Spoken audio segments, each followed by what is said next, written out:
Makala hii inaeleza kuhusu simu moja iliyompoteza Polepole. Inaeleza kauli moja iliyomponza Polepole. Ukitazama mpaka mwisho utayafahamu yote haya. Butiku alizungumza kuhusu mambo mengi, miongoni yakiwa yaliyotokea Oktoba 29. Nyumba yake ilivyonusurika kwa moto, sakata la Mzee Kibao, pamoja na kumzungumzia mwenezi Kenani Kihongosi. Sasa sisi twende moja kwa moja kwenye mjadala wetu. Tujadili kuhusu simu hii moja iliyomponza Polepole. Kwa mujibu wa mzee Butiku mwenyewe, Polepole alipiga simu zaidi ya mara moja, mara mbili, mara tatu hivi, akiwa Malawi, lakini baadaye akiwa Cuba. Polepole alipenda kuita Cuba. Kuna wakati Polepole alimpigia simu mzee Butiku akimwambia kusiwe na uchaguzi, akiwa na ile kauli ya no reform no election. Butiku hakukubaliana na jambo hili. Yeye alisisitiza kwamba bila uchaguzi hakuna rais. Mara nyingine waliongea kwenye simu, mara nyingine. Hii sasa ni ya mwisho kwa mujibu wa Butiku, na hapa ndipo changamoto inapoanzia. Polepole alisema, mzee, kama ile agenda haipo, agenda yenyewe ndio ile ya no reform no election. Kwa mujibu wa Butiku, mzee, kama ile agenda haipo, mimi naona niache kazi. Butiku akatoa kauli moja, sisi tunasema ndio kauli iliyomponza Polepole. Akamwambia, fuata dhamira yako. Kauli hii ni kama ilimchochea zaidi Polepole kuacha kazi. Alimpigia simu akimweleza, kwanza akimuomba ushauri. Alimshauri vizuri, bila uchaguzi hakuna rais. Lakini baadaye akampigia akimweleza naacha kazi kama lile jambo halipo. Yeye akamwambia, fuata dhamira yako. Kilichofuata wote tunakifahamu. Polepole akaanza kushinda katika mitandao ya kijamii. Akaanza kutrend YouTube, TikTok, Instagram, kote. Sasa tutafakari pamoja. Tujaribu kurudi nyuma ya muda. Wazungu wakiita time travel. Turudi nyuma ya muda. Turudi pale Humphrey Polepole akizungumza na Butiku kwamba kama ile agenda haipo, mimi naacha kazi. Vipi sasa tukirudi nyuma ya muda?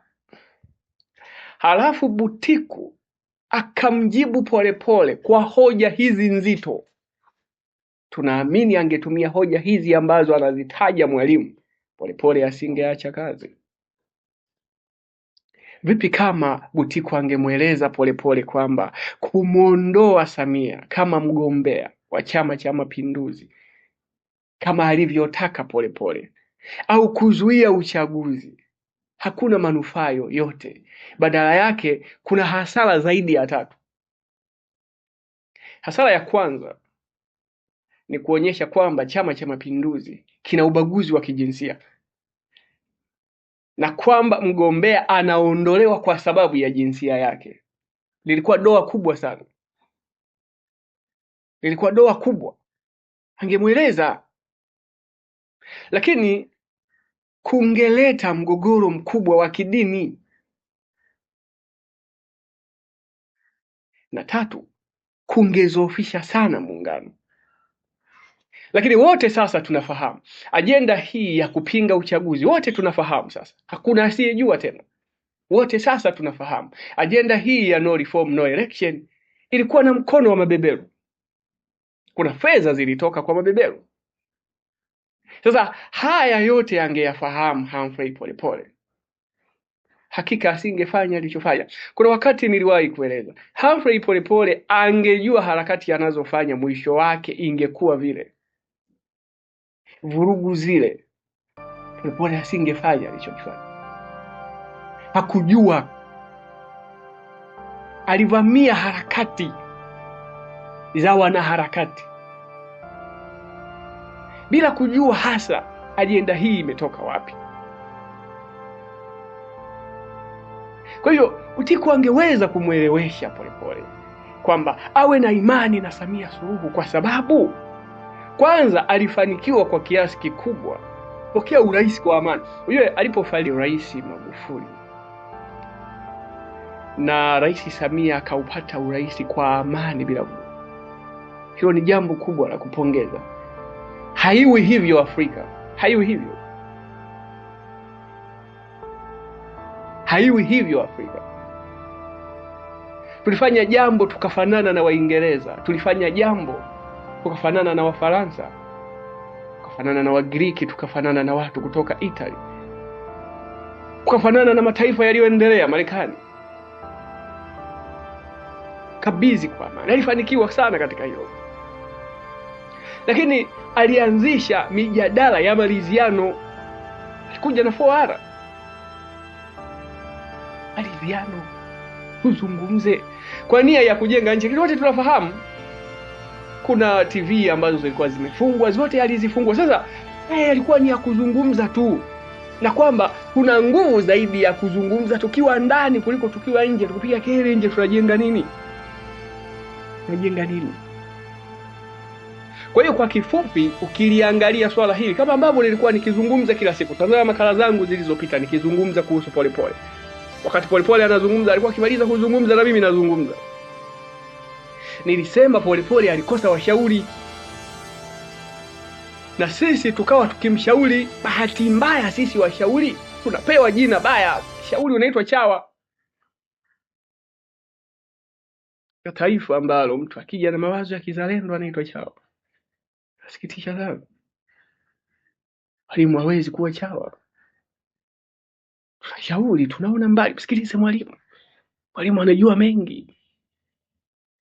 Usipoteze imani na mwalimu. Mwalimu ameleta uhuru wa nchi hii. Mwalimu ameleta uhuru Kenya. Mwalimu ameleta uhuru Uganda.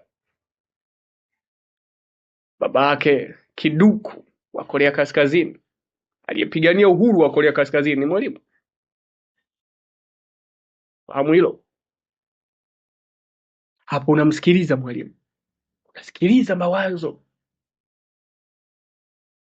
yenye thamani kushinda dhahabu na almasi, yenye thamani kushinda Tanzanite. Unapewa ukweli ambao ndio ukweli unaotakiwa kusikia. Changamoto kubwa, wanaharakati wengi wanazungumza kile ambacho watu wanataka wasikie, si kile ambacho kitawaponya watu. Ongea mambo ambayo watu wanapenda kusikia. Hatuwaambii ukweli watu, tunawaficha. Kwa hivyo Polepole alikosa washauri. Lakini hatuwezi kumlaumu Butiku, hana makosa. Pengine Butiku hakutarajia kumuona Polepole akifanya harakati zile ambazo zilimshangaza kila mtu. Harakati za Polepole zilimshangaza kila mtu, akiwemo Polepole mwenyewe. Bila shaka Butiku aliamini Polepole ni mtu makini. Butiku alisahau kwamba kuna wakati hata watu wenye busara huchukua maamuzi ya hovyo yenye kutosha kumshangaza hata Juha. Sasa tuhitimishe. Watu wananiuliza, lakini mwalimu, hebu tuambie bwana, umemaliza kutufundisha somo zuri sana hapo. Umetupa somo zuri. Somo la leo ni kwamba wazee tuwashauri vizuri vijana. Kijana akija kuomba ushauri, mpe ushauri mzuri, simjibu majibu ya mkato. Washauri vijana. Hili ndio somo la leo. Ili watu wananiuliza, sasa mwalimu, Butiku ni nani? Mzee nani huyu?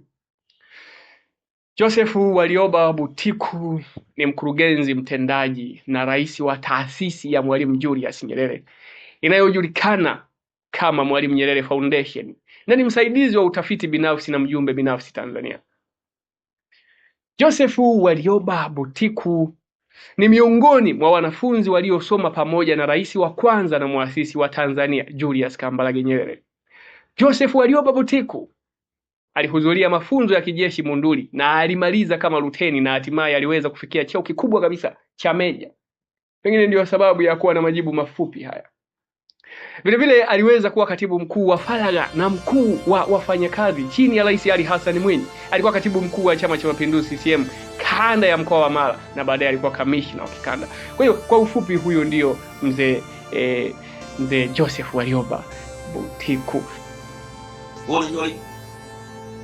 Wanasema mimi najua, nataka kuambia leo sijui. Ndio. Kwa sababu naeneza kwenye mtandao, nataka kuambia Watanzania sijui. Lakini nilisema naye mara mbili hapa. Mara ya kwanza ananieleza shida zake alizopata kule kwenye kazi Malawi, kisha akahamishwa akaenda huko. Uniache niseme ni mchango katika mazungumzo haya. Mara pili akaja anasema kusiwe na uchaguzi. Mimi nikamwambia kama hakuna uchaguzi hamtakuwa na rais. Kama huna rais, nani ataongoza nchi hapa? Si ni baki kama mchagua leo na uchaguzi ndio rais anapatikana. Kama haupo, nani anaongoza nchi yenu?